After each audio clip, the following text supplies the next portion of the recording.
Elden Ring Nightreign might not be the co-op adventure through the lands between I was hoping for, but it leverages Elden Ring systems and remixes them into a fun, fast-paced gameplay loop that's held back by its often frustrating design elements and matchmaking, but the core Elden Ring experience remains intact and is just as fun online as it was solo.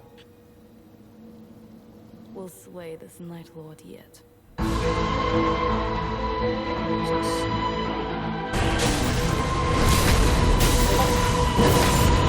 My lady, I shall accompany you till the very end.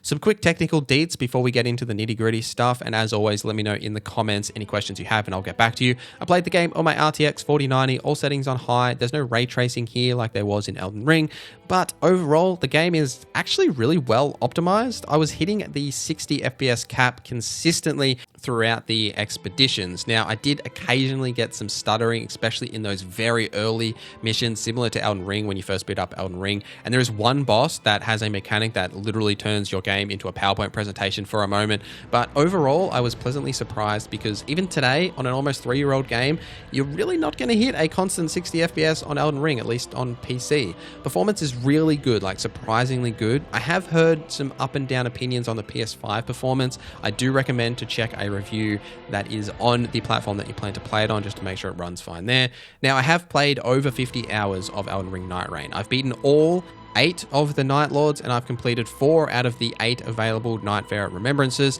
I'll explain exactly what Remembrances are in a little bit, and I'm only missing 2 achievements, which is to beat the Night Lord with every character, and to get all the Relic Vessels, which I will have done once I've finished all of my Nightfarer guides. So obviously like and subscribe because those will be coming out soon. So you could say, since I got access to Elden Ring Nightreign, I have been grinding the hell out of it. I'm tired of this, Grandpa! That's too damn bad! Because the expedition loop is just so good.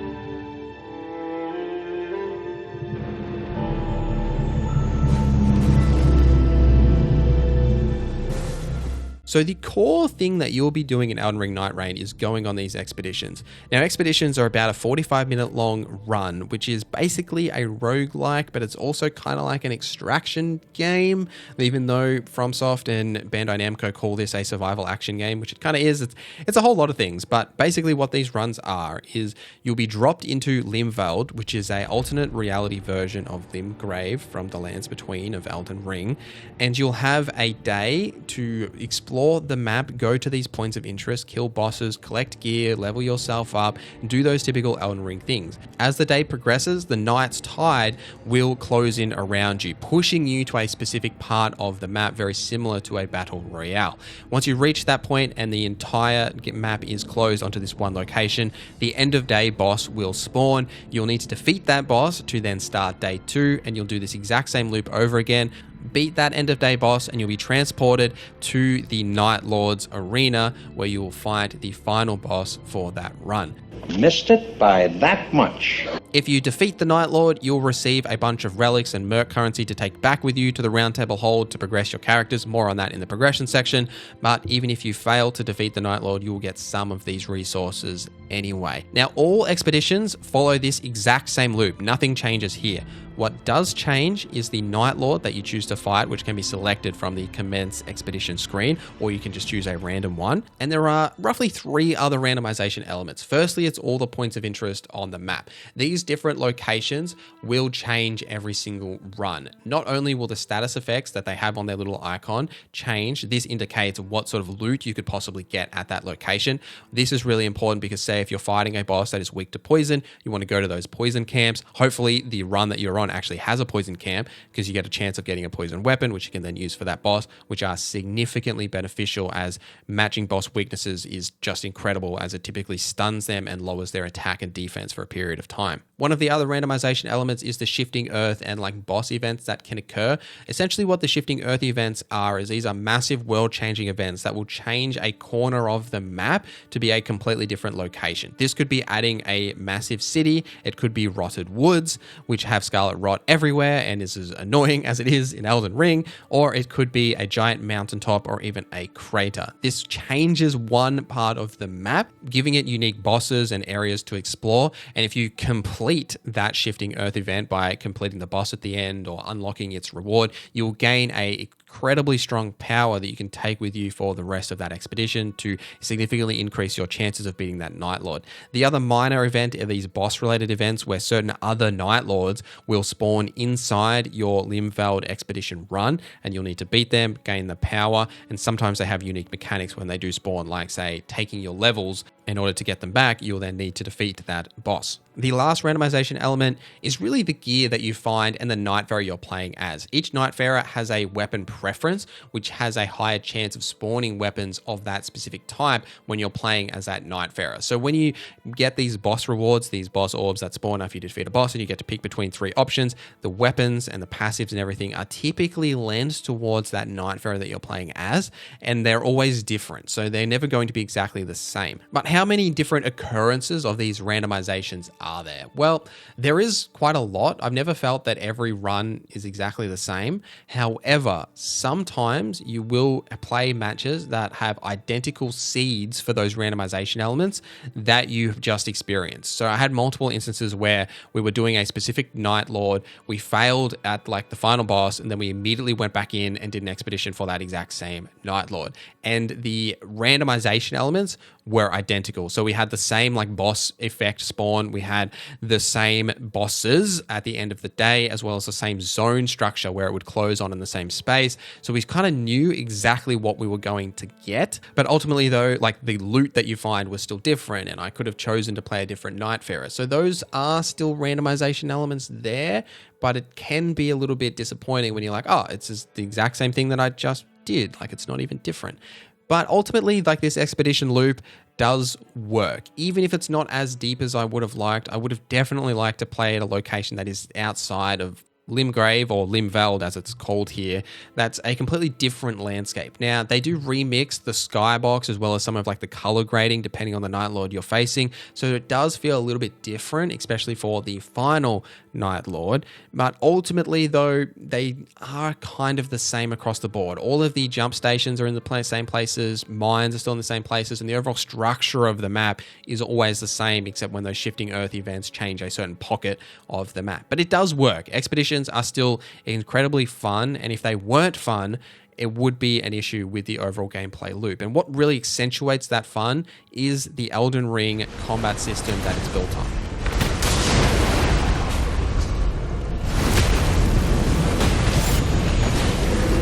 So combat here is essentially Elden Ring's combat system and its movements, its entire weapon structure, everything's exactly the same, except it doesn't really have any of the Shadow of the Erdtree additions. It's really just the base game Elden Ring, which is quite interesting because there's DLC coming for Elden Ring Nightreign.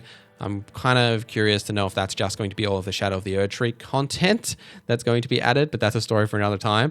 There is a couple of the Shadow of the Erdtree bosses here, but ultimately it's just base Elden Ring. The additions they have made is the Storm Sprint that allows you to sprint as fast as Torrent, or I think it's actually faster, rather than having to like mount up. There is a double jump, which absolutely sucks. The double jump is the worst part about Elden Ring Nightreign. You'll need to use it all the time to climb cliff faces and like climb up these gravestones, like get up to these different areas. Oh, it like never works, man. It's like it works maybe 20% of the time every time. Like it's really frustrating, especially when you're running from the zone as the zone is closing in. You just like can't grab the ledge and you're like, what are you doing, man? Like just grab it. It's really annoying. But they've also added abilities for each of the 8 Nightfarers. Now, what really accentuates the depth and the quality of Elden Ring's combat system is how they can remix just the same weapons and skills and spells and incantations into 8 entirely unique feeling Nightfarers who all have different strengths or weaknesses and use different elements of Elden Ring's combat system. And that's really impressive. Like, they all feel vastly different. Recluse, for an example, is a intelligence-based, like, sorceries and incantations user, and her skills reflect that, as she can restore her FP by using her basic skill, which then allows her to continually cast spells, so you don't have to worry about like FP regeneration or make sure you've got a lot of mind. Whereas someone like the Guardian is a simple like shield and poke weapon user that is really tank orientated, where you want to be tanking hits into your shield, and his passive ability allows him to stand there and hold his ground much longer than anyone else. I don't want to go deep into all the different Nightfarers here because that will just take too long. But if you played Elden Ring at a particular playstyle that you absolutely loved, there will be a Nightfarer here that follows that playstyle and then takes it that step further because of their passive ability, their active ability, and then their ultimate ability. Or sometimes, you know, you could just turn into a giant beast as the executioner, and it's just a great time anyway. And what I really appreciate about all of these Nightfarers is that it's not just as simple as using these abilities and like spamming your attacks. There is an element of complexity to their overall kit, understanding how they work, whether you can charge their skills or how they actually work, as some of them have mechanics that aren't actually listed, which is again a problem that FromSoft has, is that they add things without actually telling you what they do in the game. But there will absolutely be a lot of skill expression and Nightfarer expression in playing that character the right way and showing off your actual skills with that character. My favorite Nightfarer was Iron Eye, and I think he's going to be quite popular with everyone else because he has some fantastic skills that allow him to essentially add like a second stagger effect to enemies when you break his weak point. But also it's just fun here to use a bow, which I never thought I would say about Elden Ring, because they've really toned up these systems. You don't have to find ammo, and the reticule actually really works. It feels really good to use, which is quite surprising. And I do appreciate that they've really refined some of those elements in Elden Ring while keeping it almost exactly the same across the board. Basically, the moral of the story is that if you liked Elden Ring's combat system, you are going to like it here. However, your enjoyment of that combat system will be directly impacted by the other two Nightfarers that you are playing with. The worst part about Elden Ring Nightreign is that your enjoyment and how fun you think this game is will be directly affected by the rotating cast of two other people that you are playing with. Just to make it clear, in this next section, I'm talking generally about the experience of playing Elden Ring Nightreign, not about the exact people that I'm playing with at this time. It's not like a discredit to their capabilities or anything like that. I'm just speaking generally about the experiences of playing an online multiplayer game like this. Those two other people could be professional Souls-like players that are really good at the game, and you have these absolutely amazing runs. No one goes down, no one makes obvious mistakes, and it's very easy. Or you could be playing with a 10-year-old that daddy just gave him the controller for the first time to have fun.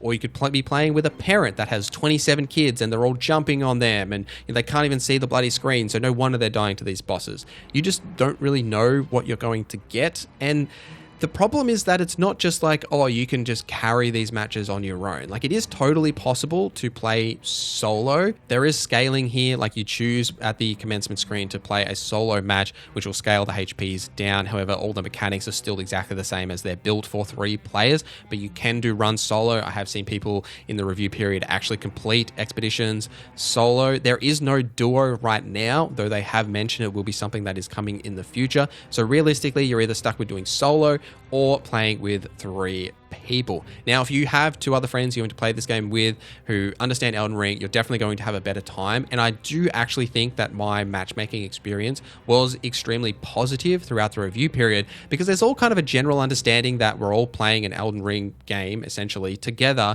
and we all have some knowledge of what that means and how to play Souls-like games. So ultimately, the experience here was pretty positive. However, when the game is in your hands and it's available publicly, there are 2 things that you should be aware of that I think will directly impact your enjoyment of the game. Firstly, it's that matchmaking stuff that we were talking about, but it's also the knowledge of the players you're playing with. FromSoft has always had a problem with giving clear and concise feedback and instructions on how their game mechanics and systems actually work. Nightreign is no different. Despite the fact that there is actually a solid tutorial here, it only teaches you the changes that Nightreign makes to the Elden Ring system and how the Nightreign mechanics and expeditions work. It doesn't teach you any of that underlying Elden Ring weapons, what the difference between a sorcery and an incantation is, what's a sacred seal, what's a staff, weapon scaling, attribute scaling, all of that stuff that exists in Elden Ring is still here, but it doesn't teach you any of that. Now, you can view this stuff in the visual codex, but you do have to seek it out yourself, and how many people are doing that? So if you're playing with someone that didn't play base Elden Ring and they don't have that understanding and knowledge, it's going to be really hard for them to build actual builds that make sense using the character kits to the best of their ability, which can directly impact your runs.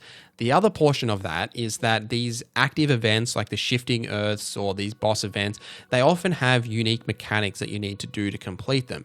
Now, I'm a little worried that there's going to be a little bit of an elitist behavior here, because if you don't understand how like even the boss mechanics work, as some of the bosses have like very raid specific mechanics that you'll need to do as a group together to beat that boss, like destroy these sigils to stop the boss from getting buffs, or hide behind these very specific pillars, or do something, right? They all have these style mechanics, and because there's no voice chat here, if you're playing with someone that doesn't understand how this works, you can't even teach them how they work in that run. You can't help them with that journey. You're simply just going to have to rip them along for the journey and hope that they survive. If they don't, well, you're going to have to revive them.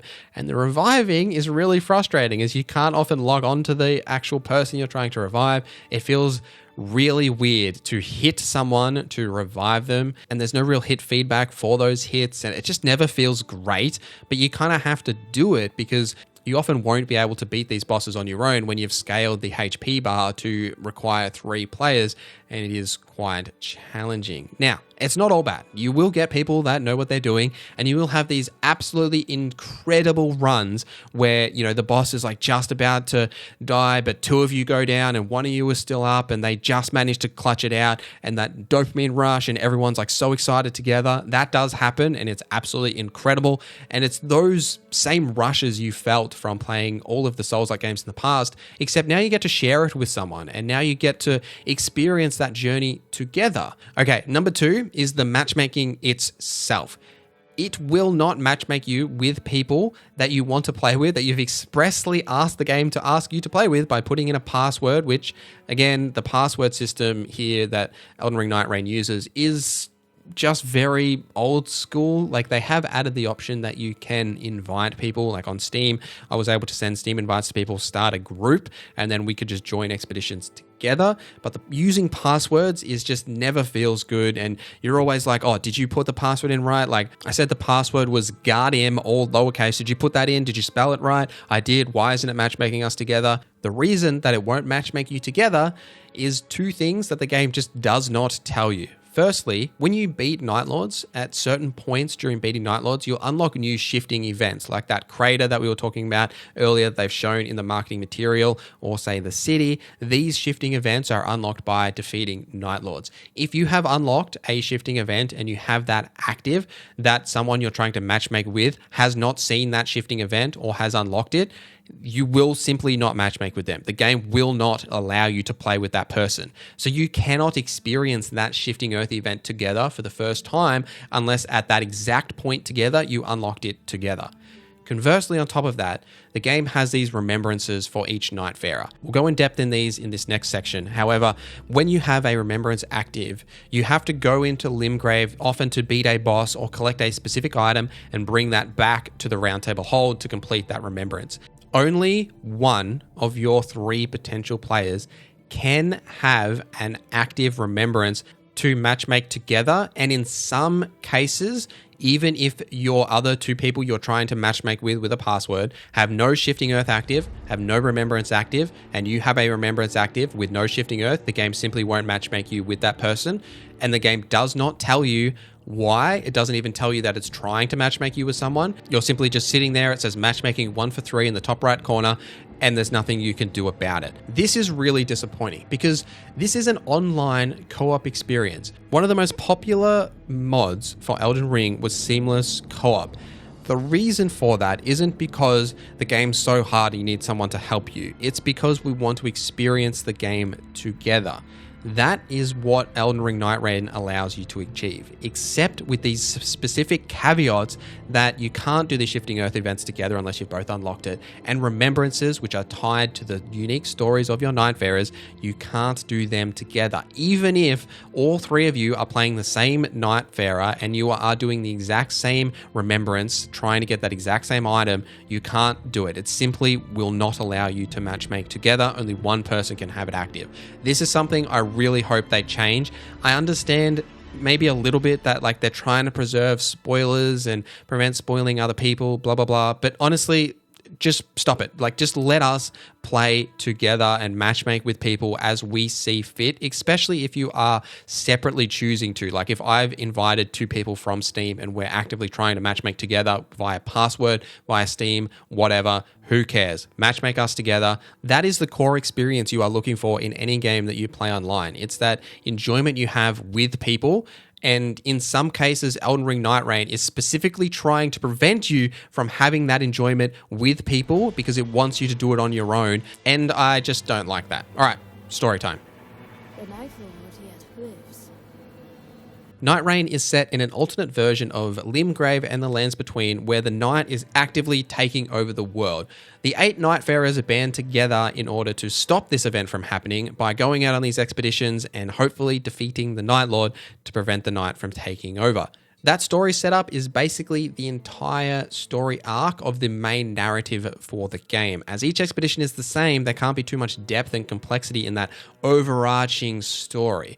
The story really comes from these Nightfarer remembrances. So at the Round Table Hold, after each run, you'll then be able to interact with a journal. Now, this journal will have letters and writings for each of the Nightfarers. As you complete a run, you'll then progress that specific Nightfarer's journal, and at certain points, you'll be able to begin a remembrance. This will then put you into, it's kind of like past events, but it's also kind of like present. It's really confusing in that way, but these events will then allow you to talk to the people at the Round Table Hold, other Nightfarers, other characters, interact with them and find out why that Nightfarer is here, why they're on this journey, or how they got to this point in their life. This will then often send you to Limfeld to collect an item, defeat a boss, whatever it may be. You'll then do that. You'll take that item back, give that to a specific NPC. They'll then continue that storyline. These aren't particularly long, but they are quite interesting. And I do appreciate that it allows you to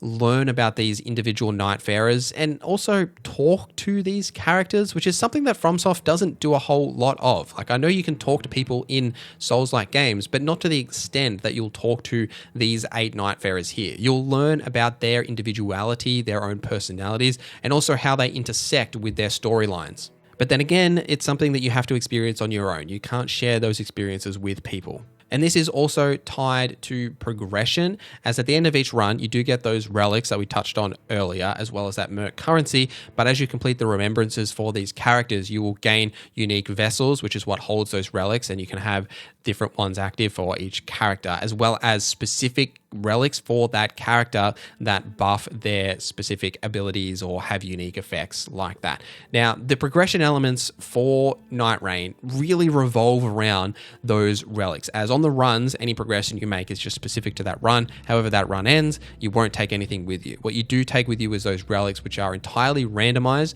though you can get specific ones for those Nightfarers from the remembrances, as well as buy some from the jar vendor, whose inventory does update as you complete different Night Lords. I really like this relic system and how it allows you to accentuate your Nightfarer's specific strengths, and finding really good relics is really exciting, and being able to put it on and test it out, see how it works out. And some of these make tangible impacts. Like the one from the network test we all saw was the Claw Shot upgrade for Wilder that then adds a greatsword follow-up for his claw shot attack, which then adds like fire to his weapon. But all of the different Nightfarers have these unique additions with these relics that change the way their skills work, which I really appreciate and are fun to tinker with and test at the sparring grounds, and then take it into your runs and see how it makes you better.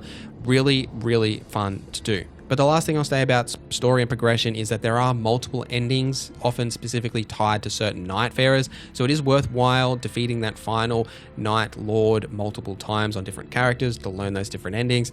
However, ultimately, like, the story here is quite bare compared to Elden Ring, which was extremely story dense. If that's what you're looking for in Nightreign, I wouldn't go in with high hopes.